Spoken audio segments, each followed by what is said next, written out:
By the authority vested in me by the Senate of York University, I hereby confer on you the degree of Doctor of Laws, honoris causa. En vertu de l'autorité dont je suis investi par le Sénat de l'Université York, je vous confère le grade de doctorat en droit honoris causa. Admitto te ad gradum.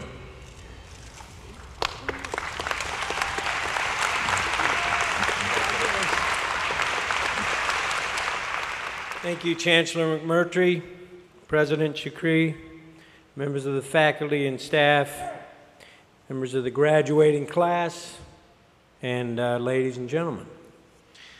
I'm honored to be honored with an honorary Doctor of Laws. I'll be honest with you, my initial reaction when I was told about this was an intense suspicion. I thought, surely they have the wrong person.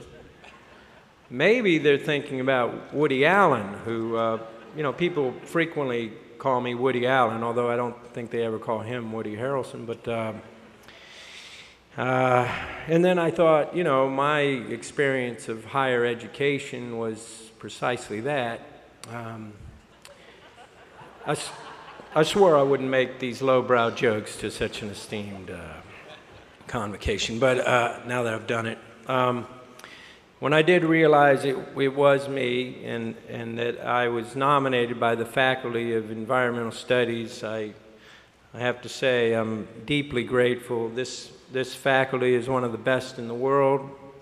Of course, my grant to the Environmental Studies faculty was purely coincidental. My suspicion then turned to fear. You know, what if something happens in Toronto after I've told everybody to start calling me Dr. Harrelson? God knows, you know, you could have a tornado or worse, a strike. That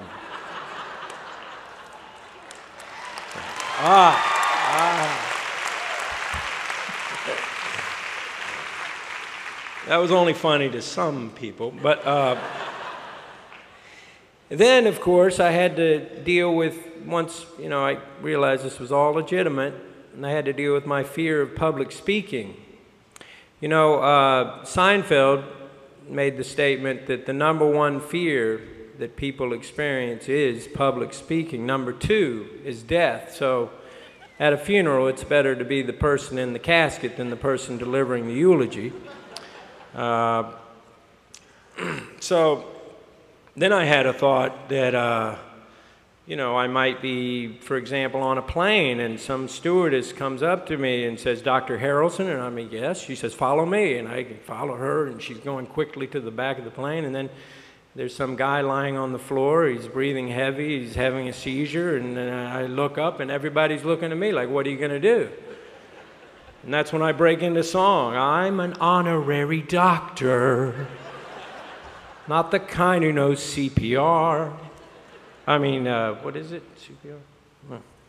Anyway, that was just, I haven't worked that whole song out.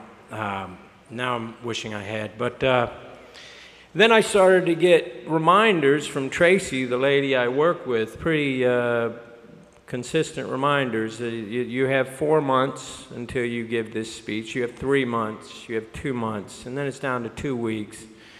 And then I got a week. I'm one of those people who I live by the philosophy, never do today what you can put off till tomorrow, which I'm not sure everybody here would agree with. But so it's like, you know, I got a few days left, and I was hanging out I live in Maui, and I was hanging out there with my buddy Willie, Willie Nelson. I don't like name droppers, but there it is. And so Willie said, he says, well, now what is this for? I said, well, you know, I'm getting an honorary doctorate. He says, well, tell him these doctor jokes. I said, doctor jokes, okay. So these are from Willie, if you don't like them. Guy goes into the doctor.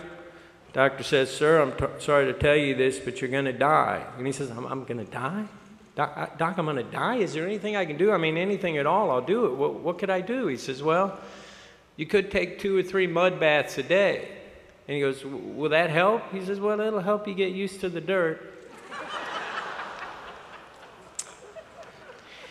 And then the other Willie joke was, guy goes into the doctor, and doctor says, sir, you're going to have to stop masturbating. And he says, why, doc? And he says, so I can finish the examination.